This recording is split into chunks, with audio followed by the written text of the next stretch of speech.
Let's say आपने 75 lakh rupees की एक अंडर कंस्ट्रक्शन प्रॉपर्टी खरीदी, आप टाइमली सारी इंस्टॉलमेंट्स पे करते हैं और 4 साल बाद जब पोजेशन की डेट आती है तो आपको पता चलता है कि वो 75 लाख की प्रॉपर्टी अब 1 करोड़ रुपए की हो चुकी है। अब ये 25% इंक्रीज इन कॉस्ट आप या तो लोन लेके दीजिए या अपने किसी और एसेट को सेल करके, बिल्डर को इससे कोई मतलब नहीं। ये अनफेयर ट्रेड प्रैक्टिस इस बूमिंग रियल एस्टेट मार्केट में काफ़ी कॉमन हो चुकी है। आज की वीडियो में हम समझेंगे कि एडिशनल डिमांड्स एज पर रेरा वैलिड है या नहीं। इस वीडियो में हम बात करेंगे in the context of a project located in Gurgaon, Haryana. So जैसा कि आपको पता है, every state has its own RERA authority, rules and regulations. So if you need any personalized advice, you can contact on the number given above. I am C. Abhishek Gupta, RERA consultant, and let us start the video. अब पूरे concept को समझने के लिए we will take the help of a recent case decided by the Haryana RERA authority. Around September 2017, a buyer comes across an advertisement for a commercial project which was being built in sector 84 of Gurgaon. 19 दिसंबर 2017 को वो 1104 square feet की एक ground floor पे shop book कराते हैं और 5 लाख रुपए का बुकिंग अमाउंट पे कर देते हैं। अराउंड 2019 उनको अलॉटमेंट लेटर दिया जाता है जिसमें उन्हें एक फिक्स रिटर्न भी प्रॉमिस किया जाता है, वो अप्रोक्सीमेटली 42,000 रुपीज़ पर मंथ। अब during this time buyer constantly builder को रिक्वेस्ट करते हैं बीबीए एग्जीक्यूट कराने के लिए, सिंस वो एक कंसिडरेबल अमाउंट ऑलरेडी पे कर चुके होते हैं। Despite that builder does not execute the BBA, instead buyer को एक थ्रेट मिलता है कि अगर आप सारी पेमेंट्स नहीं करेंगे एज पर डिमांड्स तो उनकी यूनिट टर्मिनेट हो जाएगी और अमाउंट फॉरफिट हो जाएगा। तो बायर के पास कोई और रास्ता बचता नहीं है, तो वो सारी पेमेंट्स टाइमली करते रहते हैं। And finally after 2 years of the booking 12 मार्च 2020 को उनका बिल्डर बायर अग्रीमेंट एग्जीक्यूट हो जाता है। Along with this a letter of assurance is given to the buyer जिसमें 40 rupees per square feet per month promise किया जाता है starting 1 July 2021 till the offer of possession. Now fast forward to 7 September 2021, buyer को एक letter आता है for settlement of his dues. Builder का ये कहना था कि कंस्ट्रक्शन कंप्लीट हो चुकी है and they have applied for the occupancy certificate. अब इस ऑफर ऑफ पोजेशन लेटर में सुपर एरिया जो शॉप का था वो इंक्रीज हो जाता है 1104 स्क्वायर फीट से 1393 स्क्वायर फीट। तो आप देखेंगे 297 स्क्वायर फीट का सुपर एरिया में इंक्रीज होता है एंड उसके लिए कॉरेस्पॉन्डिंग 25 लाख रुपीज़ की डिमांड भी ड्यू रहती है। अब जब बायर इंक्वायर करते हैं इस डिमांड को which is not forming the part of BBA, तो उनको पता चलता है बिल्डर के रिप्रेजेंटेटिव से कि उन्होंने उस शॉप में एक मेज़नाइन फ्लोर ऐड कर दिया जिसकी वजह से the carpet area of the unit has increased. अब buyer he did not agree to such change because 25 lakhs it is not a small amount. Buyer wanted his original unit to be restored since such change was not informed earlier nor it was shown to him in the layout plans. अब builder की तरफ से कोई relief ना आने पर buyer had no choice but to approach the Haryana RERA authority.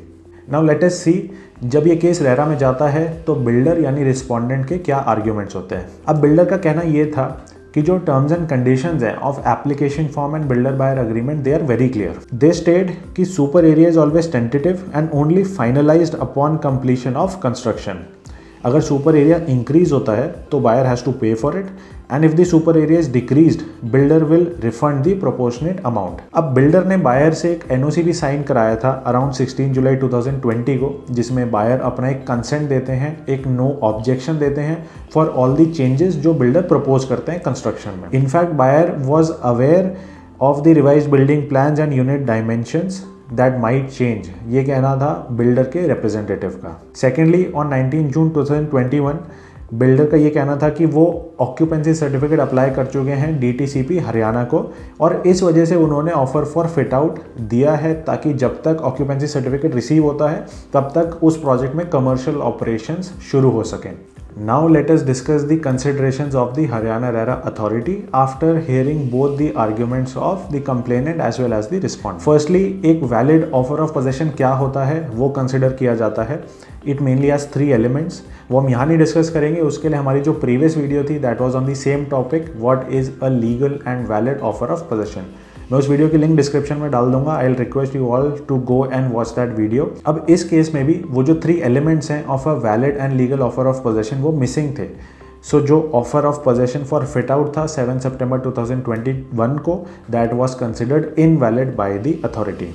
अब चलते हैं मेन इशू पे जिसकी वजह से हम ये वीडियो बना रहे हैं। Super area increase from 1104 square feet to 1393 square feet. अब आप देखेंगे ये जो इंक्रीज है, this is almost a 26% increase from the one which was allotted to the buyer initially.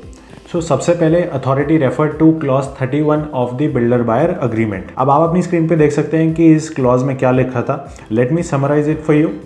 इस क्लॉज में ये लिखा था, if area increases more than 20%, the builder will send a consent letter to the buyer. Buyer will have to sign it and return it back to the builder. If he does not return it then it will be assumed कि buyer ने अपना unconditional consent दे दिया है to all such modifications और changes proposed. Also builder at its own discretion can cancel the agreement and deduct the earnest money before refunding the rest of the amount. अब Haryana RERA का इस clause पे क्या कहना था वो समझते हैं।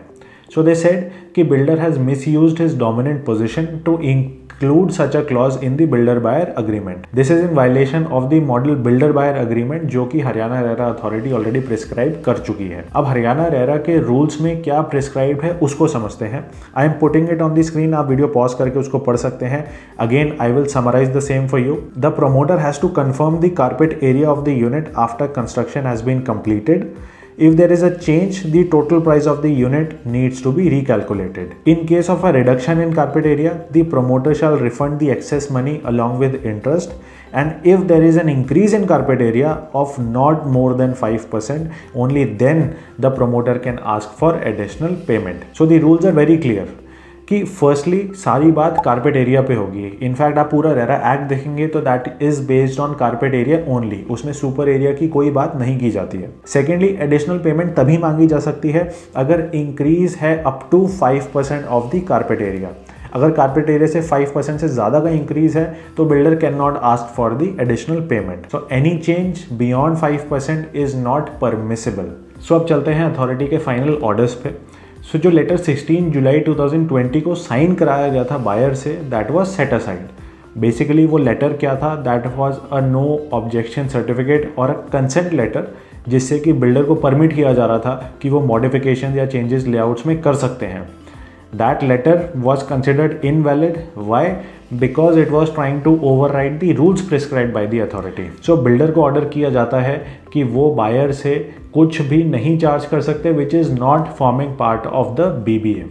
So जो 297 स्क्वायर फीट की डिमांड थी of approximately 25 lakh rupees, that was set aside and buyer was not liable to pay that. इसके साथ साथ 40 rupees per square feet per month का जो अश्योरेंस दिया गया था बायर को, वो भी ऑर्डर किया जाता है बिल्डर को। ही हैज़ टू पे it from 1 July 2021 till the valid offer of possession, और वैलिड ऑफर ऑफ पोजेशन आता है after occupancy certificate. Now I hope इस वीडियो से आपको समझ आया होगा कि एडिशनल डिमांड्स की क्या वैलिडिटी होती है। If you like the content then please subscribe to this channel. Thank you.